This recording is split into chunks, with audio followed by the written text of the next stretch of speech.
Okay, well, thank you very much for that nice introduction. I should make it clear at the beginning, I'm an expert on the European Union. I'm certainly not an expert on Turkey. And the talk is very much framed towards one of the major problems which is facing the EU, and that is the Turkish application. It's not a new problem. Turkey, as we'll see in a minute, applied 25 years ago to join the EU. And although a whole bunch of states which applied well after Turkey are now members of the EU, Turkey is still nowhere near being in the EU member. It's a highly problematic application, a highly challenging application, one which is still a long way from being resolved. And that really is the focus of the talk. I'm going to have to go at a fairly rapid pace, but hopefully we can look at the time to look at the major issues, and obviously I'll leave time for questions at the end. Just to start off with, because I'm assuming that there's a mixed audience here, and some of you will know something about the topic, and others of you will know absolutely nothing about the topic. So let's just start off with some of the historical background. The European Union, then called the European Community, was formed in the 1950s. It may be said to as we properly started going on the 1st of January 1958. One of the most important of the three European communities which were formed in the 1950s, the European Economic Community, came into operation. Now, by 1963, in other words, from a very early day, the EU was forming a special relationship with Turkey. As early as 1963, the EU formed what was called an association agreement with Turkey. And that included a range of trade, aid, cultural exchange matters. And it also included the prospect, and there's no date mentioned, what it seems to be immediate, it also included the prospect of eventual Turkish membership of the European Union, the European Community. So this is the first point you made. The EU has long had a special relationship with Turkey. It took a long time to get going, and of course during the 60s and 70s, Turkey was still a very backward country, still a country which politically had all sorts of political economic problems, and it was a country, of course, which experienced occasional military interventions. Nonetheless, relations do get closer, and in 1987, Turkey formally applied for EU membership. To repeat, long before all those countries like Hungary and the Czech Republic, new countries of Central and Eastern Europe, and of course the two Mediterranean islands, Malta and Cyprus, long before they applied. In 1995, an agreement was reached between the EU and Turkey establishing a customs union. However, during the 1990s, as all these Central and Eastern European countries are applying and are being given the clear impression that they have got a realistic prospect of membership in the long to distant future, Turkey is kept in the back seat. And in 1997, the EU, the European Union, takes a number of very important decisions, at the heart of, with regard to enlargement, that is increasing its membership, at the heart of which is that all the 12 countries which applied to join the European Union in the 1990s, 10 Central and Eastern European countries, and the small Mediterranean islands of Cyprus and Malta, they, in effect, are all given, I'm not going to go into the details of it because there was a little bit of a division in terms of how it worked, but basically they were all told accession negotiations will either open now, in 1997, or in the very near future. But the country which had applied long before all these, Turkey, is given no such prospect. Turkey's told that it won't be even included in what's known as the second wave, that is those countries, the Central and Eastern European countries, which are seen as being more problematic. Things quickly change. And they quickly change primarily because Turkey's political leaders make their dissatisfaction crystal clear. They start talking about a possible eastern part. It's all very vague, but they start talking about a possible eastern partnership, having to look elsewhere for friends. Now this is a problem for the EU because Turkey matters. Turkey is a big country, a large economy, huge market, politically in a very sensitive area, Militarily, Europe wants Turkey to be on its side. So the EU quickly changes tack, or at least it does so to a point. In 1997, in the European Council meeting, Turkey is told that it is now a candidate country. So they're not given a membership perspective. They're not told that when negotiations are going to open. You remember, negotiations now pretty much open with all the others. But they're told that if you keep on your road of reform, there's another condition with regard to Cyprus, which I'll come to in a minute. If you stay on this road, then you will be treated exactly the same as everybody else. So far you're behind, but nonetheless, an accession perspective is possible. And from 1999, things moved very, very quickly. In 2001, an accession partnership is agreed. And accession partnerships are basically arrangements the EU contracts with countries which want to apply, and they're basically a set of arrangements by which the accession countries are assisted to try to, as well, become more suitable for EU membership in terms of the operation of their economies, their operation of their political systems, their judicial systems, their administrative systems. And pressures are developing also because Turkey is clearly now engaged in serious reform, and then in 2002, an Islamic party, the AKP party, is elected to power. Turkey is, of course, an Islamic country. It's not an Islamic state, and it's stronger than the state, it's a secular state, but it's an Islamic country. And when the AKP party, Islamic party, is elected to power in 2002, it makes clear it wants to stay on the European Union road. So in 2002, Turkey is in effect given a promise. The promise is that if you continue your long-term reform programme, and if you deal with the Cyprus issue in the best way you can, then we will open negotiations with you in 2004. Turkey does meet both of those conditions. It does continue to reform, and I haven't got time now to go into the Cyprus problem. I'm perfectly happy to respond to it in questions. But the estimate, the summary version is this. Cyprus, a country which clearly was going to become a member of the EU in 2004, Cyprus has, since 1974, been divided.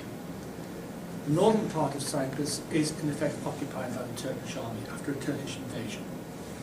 The southern part, the Greek southern part, is not. It is free, open, operating democracy. What Turkey was told, and it had long been thought, that the answer to the Turkish Cypriot problem didn't lie in Nicosia. Actually, the answer lay in Ankara. That was where the answer lay. So what Turkey was told is, you've got to do the best you can to resolve the Turkish problem, to resolve the Cypriot problem. And Turkey, as I haven't got time to go into details, but Turkey does pretty much agree, does meet that condition. And in essence what happens is that in 2004, just before Cyprus becomes a member of the European Union, there are two referendums on the island of Cyprus, both answering the same question. Do you agree to what's known as the Annan plan for the reunification of the island? The Turkish government played a major role in persuading the Turkish Cypriots in the north to vote yes, to accept the Annan plan. However, the Annan plan was rejected in the south by the group. This hadn't been foreseen until late in the day. It was rejected by the Greek Cypriots in the south. The mistake which was made, and EU practitioners will readily agree this was a mistake, the mistake which was made was that, of course, the Annan plan was in effect conditional. Sorry, for the point of view of the membership of the Cypriots, the only way the Turkish Cypriots were going to become members of the EU was by voting yes to the Annan plan, but the Greek Cypriots were already in. It was not conditional in the south. So the Greek Cypriots actually voted no. It's agreed, however, the Turks have done their best. So in 2004, the EU continues going down this road, saying that continue with your reforms, recognise Cyprus, and we will open negotiations. Now, in 2006, and negotiations are subsequently opened. In 2006, however, the process begins to slow down. Though negotiations have been formally opened, a problem arises. And that problem is that Turkey is seen not to meet the conditions that have been given with regard to Cyprus. Because Turkey does not recognise Cyprus. And technically it's in the form of a recognition of additional protocol, which is extending the customs union.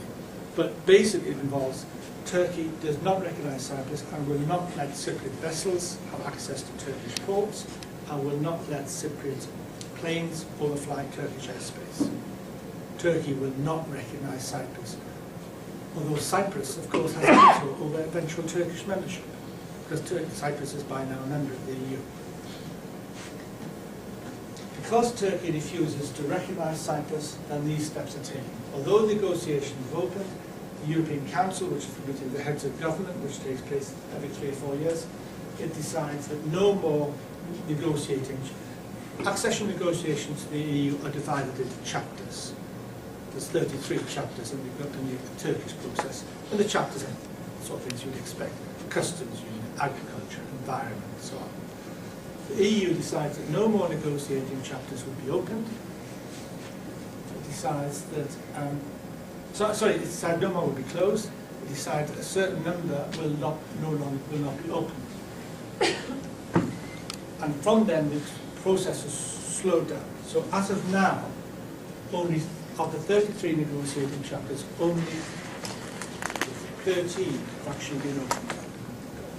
Only 1 has been closed. No new chapter has been opened since 2010. Compare that with Croatia, a very different sort of state, of course, very small.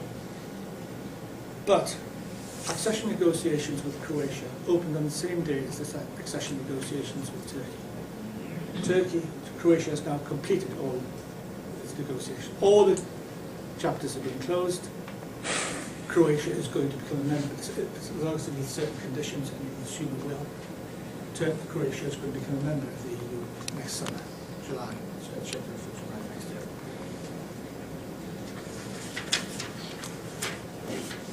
That brief historical background, just to go on to and point a bit about the historical background. You can see that the EU's relationship with Turkey has been complicated throughout. It's been highly controversial. And it has been so because on the one hand, in essence, because on the one hand, the EU recognises Turkey is important. Turkey is important to the EU. It's the EU's 7th largest market. It's a very large market with a current population of 73, 74 million people. Politically, it's very sensitive. To the EU. It's obviously in a very crucial geostrategic region, right on the far end of the Mediterranean, on the EU's borders. It's a major military contributor to the West. Turkey, for example, has got the largest number of people in uniform within NATO after the United States. Turkey could make all sorts of valuable contributions to the EU. So on the one hand, the EU's had to deal with that, but on the other hand, has had to deal with a number of problems. I'm going to spend just a little bit of time talking about these problems, but in essence, there are 2 kinds.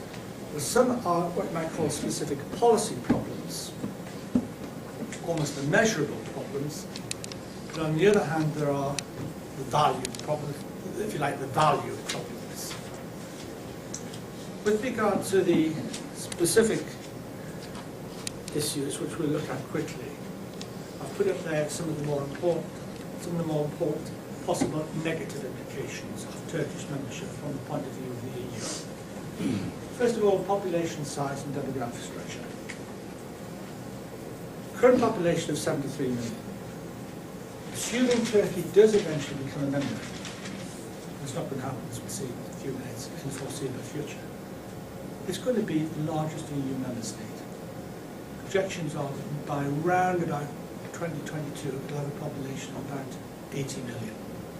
That will make it just a little bit larger than Germany. The level of economic development. Turkey is a poor country. GDP per head is round about 1/3 of that of the EU at the moment. Round about a third of the population work in agriculture, one of the EU's most controversial policy areas, and one where 42% of the EU budget is directed. Its geographical location.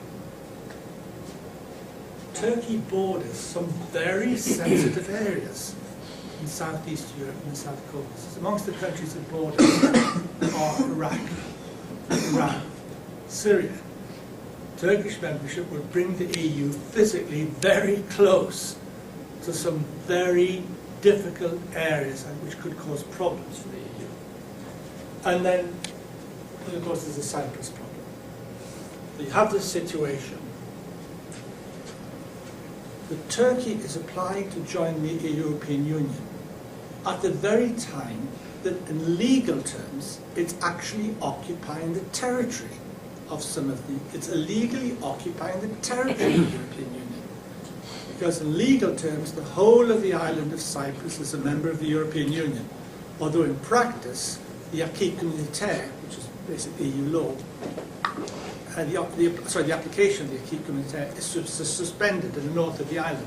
But legally, Cyprus is a full member of the whole of the island is a full member of the European Union. So those are some of the specific issues. Then, well, the negative implications. The broader issues are, if you like, value issues concerned with European identity. These are issues which concern many. The aspects of this include geographical location, okay? On most geographical accounts, most of Turkey, of course, is not in Europe. And the European Union has long said that only European countries are eligible to join the European Union. Now, this is a factor which opponents of Turkey perhaps hide behind, but nonetheless, it is a fact that a substantial, if you look at the map, most of Turkey is a long way distance from Brussels, put it that way. This fact that it's an Islamic country, not an Islamic state. Considerably over 90% of the population of Turkey are Muslims. If Turkey becomes a member of the European Union, an organisation formed essentially by sort of Christian democratic parties, certainly Christian-based parties, if Turkey is to become a member of the European Union, the Islamic population of the European Union would suddenly and overnight shoot up from around about 3% to just over 20%. Going to fundamentally change the nature of the European Union population.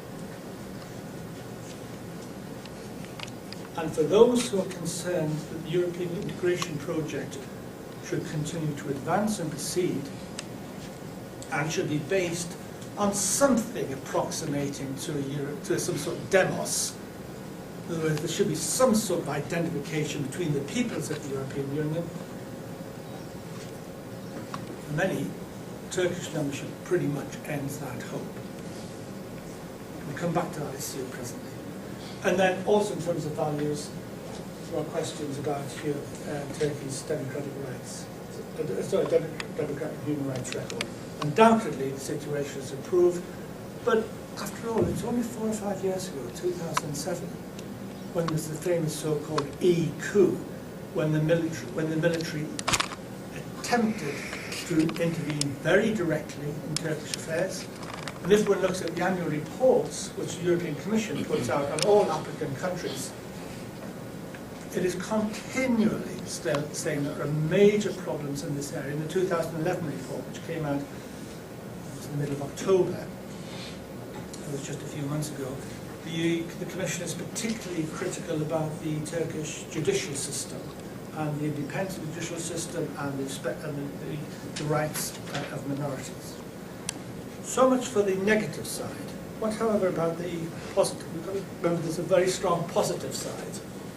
And some of the positive side is almost the reverse of factors I've been identifying as the size of the market. Okay, you can say Turkey is a very large country, about 80 million people, that's going to have all these implications. But one implication is it will hugely increase the size of the EU's market. And since a major rationale for the European Union is to create a free and open market, which is free movements manifestly Turkish accession greatly not only increases the size of the market, but it creates huge possibilities for current member states and their economies. Okay, Turkey has currently got a customs union with the EU, but that's not the same as having a common market. The customs union is really not much more than a customs union in goods, but 70% of different economic activities based on services, and that's highly protected. Different corporate law, different taxation systems, all sorts of ways in which service industries, including amongst the existing member states, it has to be said too, by the way, but especially with regard to Turkey, so applies. Or the nature of the Turkish labour force, that's had attraction to the EU. The EU, the current membership, the current population of the EU is rapidly ageing. Something like 50% of the EU population are currently of working age, as defined by the Commission, which means between 16 and 65. But that's getting worse. The Commission projections say in 2030 only about 36% of the EU's population will be of working age. Now who's going to be supporting everybody else? Who's going to be doing all the jobs? Clearly a younger population, a huge, large country with a younger population could have potential benefits in that direction. Strengthen the links with the Islamic world, strengthen the EU's presence in the Middle East, increase the EU's military capacity, which I said something about before. And also the rather odd one, an advantage for some countries, including my own, the UK, is this. I was talking a few minutes ago about how Turkish membership will change the nature of the demos. Maybe mean it becomes impossible. If you make the assumption you can really only create a reasonably coherent political system, some sort of federal, quasi-federal kind. If you make the assumption that can really only work if you've got some sort of demos, some sort of identification between the peoples. And if you say Turkey coming in is going to make that impossible, then if you're in favour of European integration, that's probably going to push you in the direction of being against Turkish membership. But if that's not your vision of the EU at all, then actually Turkish membership is an advantage. And that's undoubtedly a factor in my own country, the UK. The UK doesn't want an integrated European Union. The UK doesn't want political integration across the board. The UK basically wants an internal market with bits of intergovernmental cooperation added on. That's really the UK's vision of the European Union. But if that's your vision, why on earth would you not want Turkey in? Bringing Turkey in increases the market, which is what you want, and also bringing Turkey in actually makes political integration more difficult. So let's get the UK's government in. The UK government is another party politically shared across the political spectrum. Is that Turkish membership is all about advantages, both of an economic kind, but also of a rather different kind. Now, in terms of, so we have a situation then where the balance sheet is clearly not in the black. There are advantages and disadvantages from the point of view of the EU of Turkey becoming a member. And the perception of those advantages varies according to a number of factors, especially what sort of European Union do we want to be. Now the fact that the balance sheet is mixed would rather seem to indicate that a rationalist approach, because as you know, rationalist approaches are based essentially on maximisation of utility, economic utility. This would suggest that a rationalist approach is not wholly satisfactory. The balance sheet is mixed. Some member states are concerned about matters. 4 member states have come pretty close to saying that they're not just concerned about matters, they're opposed to Turkish membership. 4 countries are pretty much opposed, as things stand. Arguably others are hiding behind the leading 4. But the leading 4 are France, Germany, Austria for historical reasons, and Cyprus for reasons I can explain. The German position will change if Angela Merkel loses power, or the Christian Party, I should say, the Christian Democratic Party loses power, because the Social Democrats are in favour. France's might soften if, in the next 2 or 3 weeks, Sarkozy loses power. France is less clear, but it probably suffer. But nonetheless, there are countries which are still opposed.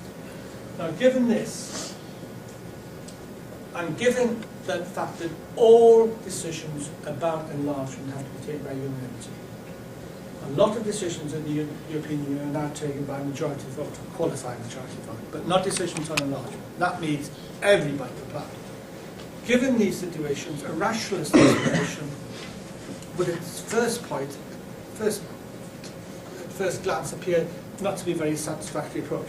It seems to me actually we can get a lot much further down the road of explaining the EU's attitude towards Turkey and the fact it's opening accession negotiations with Turkey. It seems to me actually we can get much further down the road than with the rationalist explanation is often recognised. For a number of reasons, which I'm going to quickly go through. Some of these reasons refer to the nature of the accession process itself. It has already been very long, broken all records. The longest period of time so far from a country actually applying to join the European Union to becoming a member is just over 7 years, and that was with Portugal. Well, you can see, with 25 years, Turkey is already way down that track, and there's probably at least, if it does become another 8 or 9 to go. Point about the long, in other words, there's plenty of time for transition. Second reason why I think this is where the balance sheet needs closer analysis and why a rationalist explanation is more useful, concerns the nature of the accession process itself. The accession process is always described by the EU as accession negotiations. In fact, it's no such thing. It's no such thing. What the accession process is about is the EU saying to applicant countries, right, this is the deal. You've got to apply and incorporate into your systems the 80,000 pages of the acquis communautaire, in other words, EU law. You've got a set of political, administrative, judicial systems which will be capable of applying all this law. In other words, the accession process is about countries which want to become EU countries EUizing themselves before they become members. The accession negotiations are not balanced. There's no balance at all. The countries which want in, Turkey in this case, it's like in all negotiations, it's like personal relationships. Those who want the relationship to work most are the weaker. They're the weaker part. Those who are not so bothered, they are usually the stronger party. They can stick out. And clearly, in this case, Turkey is by far the weaker party. And then the EU has also taken absolutely unprecedented steps to protect itself. If one looks at the 2004 European Council Declaration, where they said, okay, we'll open negotiations in the near future, assuming we keep going down this road, it contains phrases which we've not seen and have still not seen in any other accession negotiations. It talks about the phrases, I'll just quote, the phrases which say, for example, negotiations will be suspended if. Never seen that before. And of course it includes things like Turkey slowing down its reform process. It says the negotiations are open-ended, the outcome of which cannot be guaranteed beforehand. Again, absolutely unprecedentedly tough language. And it even talks about if the negotiations are eventually successful, permanent safeguard clauses might be inserted to protect the European Union in certain areas. For example, and then when you look at what the examples are, there are the things the EU is most concerned about. Agriculture, structural funds, which is basically funds to poorer countries, and above all, anybody guess? Human rights. Sorry? Human rights? No, not quite. Yeah, well, actually, no, not quite. Free movement of people. Which, of course, was one of the reasons, of course, countries like Germany are concerned. I said there's a number of reasons why I think it's not quite as problematical, and therefore a rationalist explanation gets us further down the road. Another set of reasons is, of course, Turkey's not going to join tomorrow morning. Best Turkey's going to join in 8 to 9 years' time. Turkey is changing fast. Internal changes are taking place, almost leaving aside the accession negotiation process. Changes are taking place in Turkey, which are making Turkey a more suitable membership, a suitable member. So, for example, Turkish GDP per head was about a third of that of the EU, which is true. But Turkish economic growth is much faster. In recent years, Turkey's economic growth has been around about 8–9%. In the EU, it's struggled at times to get to 2%. Turkey, although it slowed down, no question, there has over the years been a gradual strengthening of its political and administrative facilities. And of course it's Europeanising in all sorts of ways, partly within the context of the accession process, but also more broadly. I mean, the word Europeanisation is used in a number of different ways, but it generally means that the influence of the EU is changing the institutional policy process and policy systems of the member states. It doesn't mean that member states are all becoming exactly the same, but it means that there are significant degrees of convergence in important areas of public activity, and that's certainly applying to the EU. And then the third reason, I think, a rational explanation is not so, and Turkish application membership is not, in the long term, so problematical, is of course not only are changes taking place within Turkey, but taking place within the EU, but they take place also within the EU. First of all, a lot of people get a bit worked up about the budgetary implications of Turkish membership. You can be 100% sure that the EU's spending patterns will have been pinned down. If Turkish membership becomes imminent, you'll be 100% sure that the EU's budget will have been reconfigured in such a way as to ensure that Turkey does not benefit in exactly the same way it's happened with all the Central East European countries. The EU's budget works on a period of 7-year patterns. And before all those countries which became members in 2004, the EU in effect rewrote aspects of its budget conditions to ensure, above all, that countries like Poland did not get full access to the funding of the common agricultural policy. Well, something for sure will happen. Something will happen in Turkey.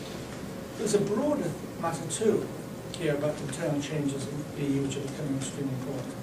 And that is the EU is becoming, when the EU was founded, the assumption was that everybody swam abreast. Whatever decisions were taken, everybody accepted them. That's become much less the case. Leaving aside the area of the internal market, where countries are still more or less swimming abreast, in many policy areas, the EU is becoming increasingly differentiated. As the EU has become more involved in many policy areas, and as the EU has taken on more members, of course it's become increasingly difficult for everybody to be at the same point, to want the same things. Now you can only deal with that situation one of two ways. Either you stop until everybody catches up, or, what's happening, you can begin to get more picking and choosing. And I haven't got time to go into it now, but the EU is becoming much, much more picking and choosing. There's all sorts of ways in which it's done. But the most dramatic, and obviously, of course, is some countries just don't get involved in some policy areas. The most obvious example, of course, is the Eurozone, because only 17 of the 27 member countries are members of the Euro, but also with regard to what's known as the Schengen arrangement, which involves free movement of people, aspects of defence policy.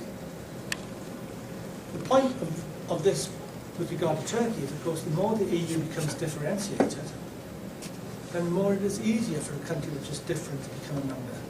Because perhaps it won't have to be part of the whole show. Areas which are particularly difficult can be set aside. Just briefly, because I don't want to go on too long, I want to leave time for questions. So what I've been doing there, I'll just put this on.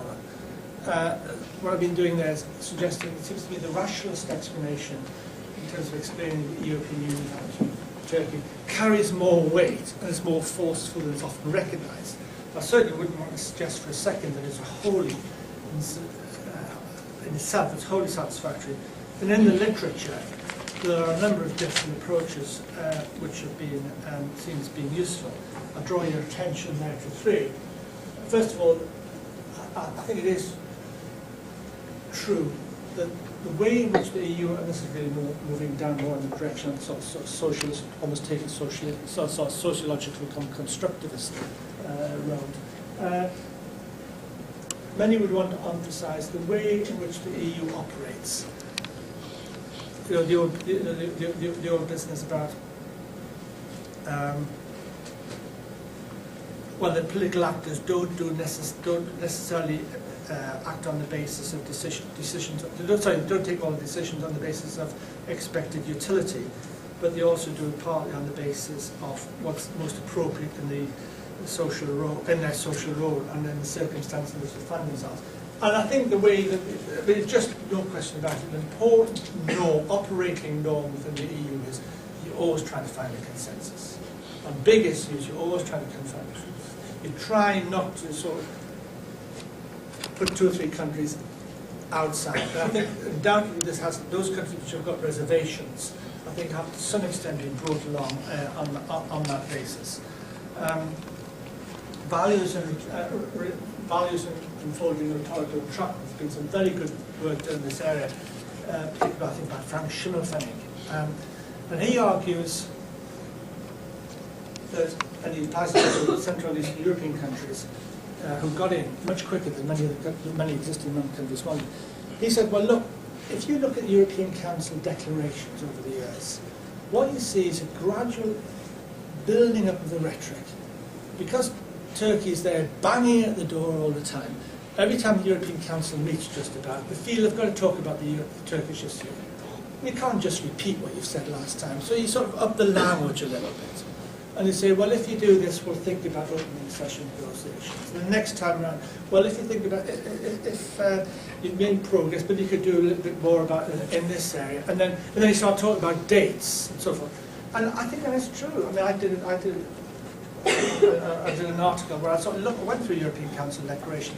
And so you get to the point where it's very politically, very, very difficult to move back.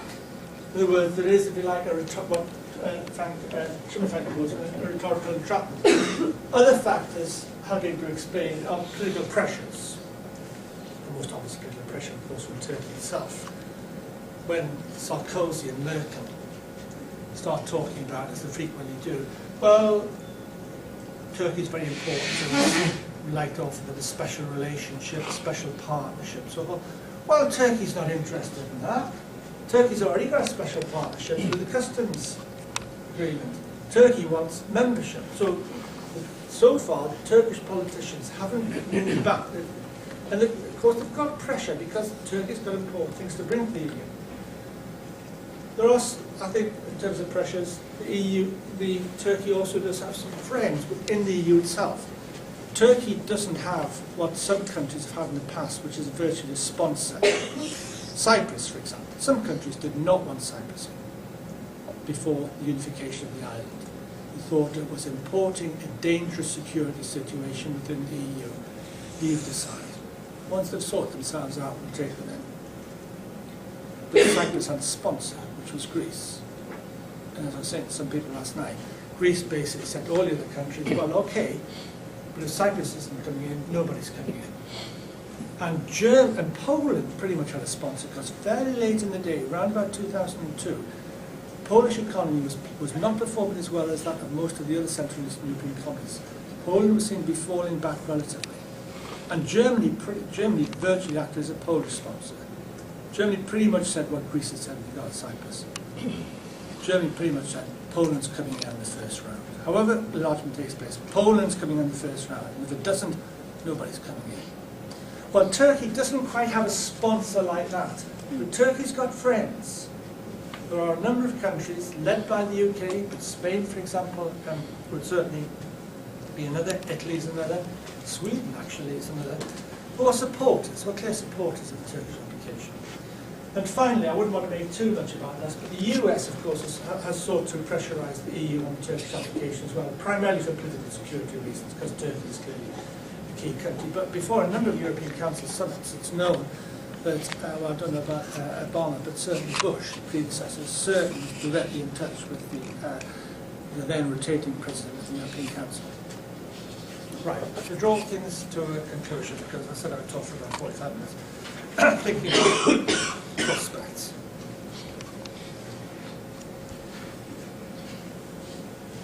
All enlargement rounds have been difficult. And of course, what has happened over the years is enlargement rounds have become more difficult.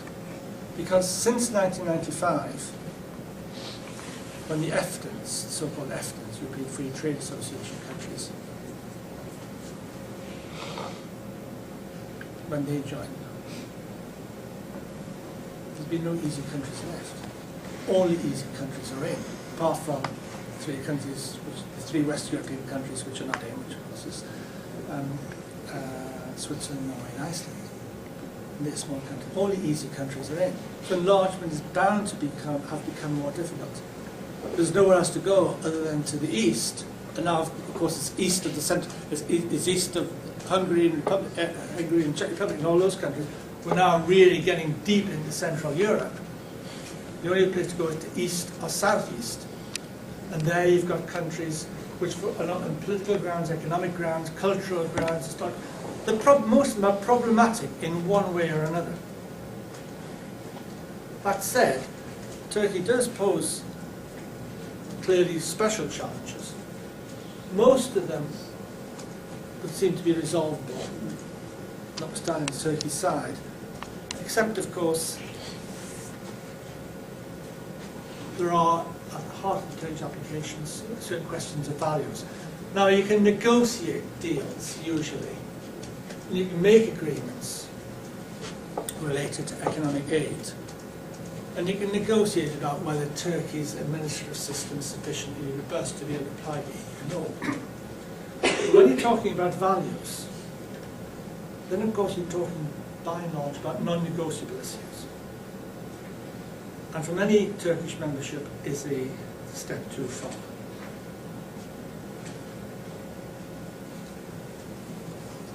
With regard to what attitude particular countries take on this, it comes back to something I mentioned earlier in the lecture. What sort of EU do you want? If your vision of the EU is somewhere along the lines of the British government, then the values don't really matter. But if your values are along, if your vision of the EU is a creation of some sort of federal or quasi-federal political system, then Turkish membership, based on some sort of common identity, then clearly is a problem. There's also the question of Turkey itself, of course.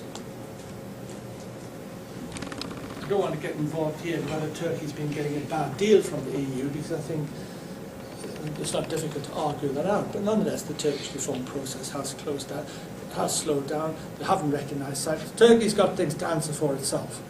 But nonetheless, the EU has been seen Turkish to be dragging its feet, not really wanting it in. And public opinion, the attitude of the Turkish government has not yet changed. Although it's interesting, I know we're beginning to see statements coming from some governmental quarters, for example, for some heads of delegation, Turkish heads of delegation along the lines of, well, is it really so important for us? Do we want to be treated like this? Popular opinion is certainly less enthusiastic than it was, put it that way.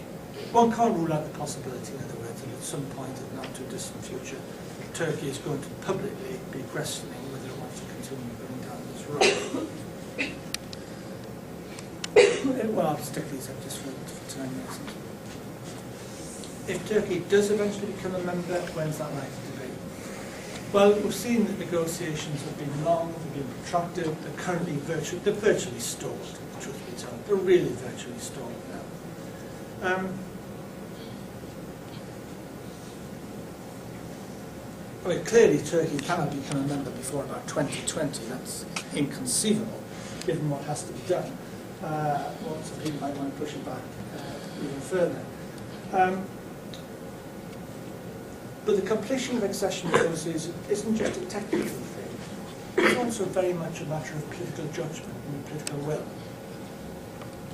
Pretty much everybody knew, for example, and if you like a much easier case, pretty much everybody knew that Bulgaria and Romania did not meet all the conditions when they were allowed to become members in 2007.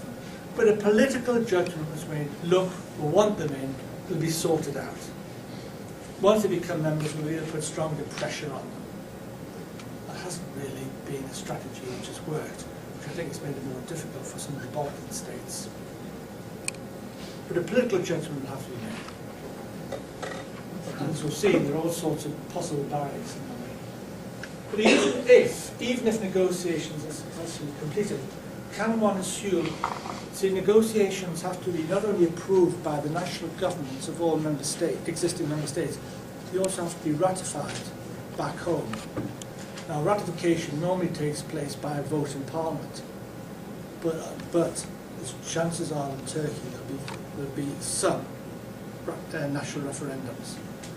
France is pretty much committed to one. France has changed its mind a bit over the years, but as I understand the French position, that France originally introduced a constitutional change saying there had to be a referendum on all new applicant countries.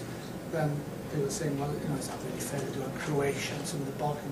So France has changed it. France's position now is that for large states, there has to be, this is really means Turkey, there has to be a national referendum. That would be difficult to get through. Austrian government keeps talking about it would hold a referendum. So national ratifications are not necessarily assured.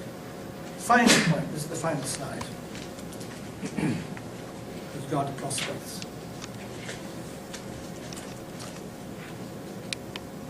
If Turkey does eventually become a member, the question is, well, what sort of European Union will actually be joining? As I've said in passing, the EU is changing rapidly. The EU is becoming a more differentiated organisation. It's becoming an organisation in which many non-member states actually now participate in EU programmes. Norway, for example.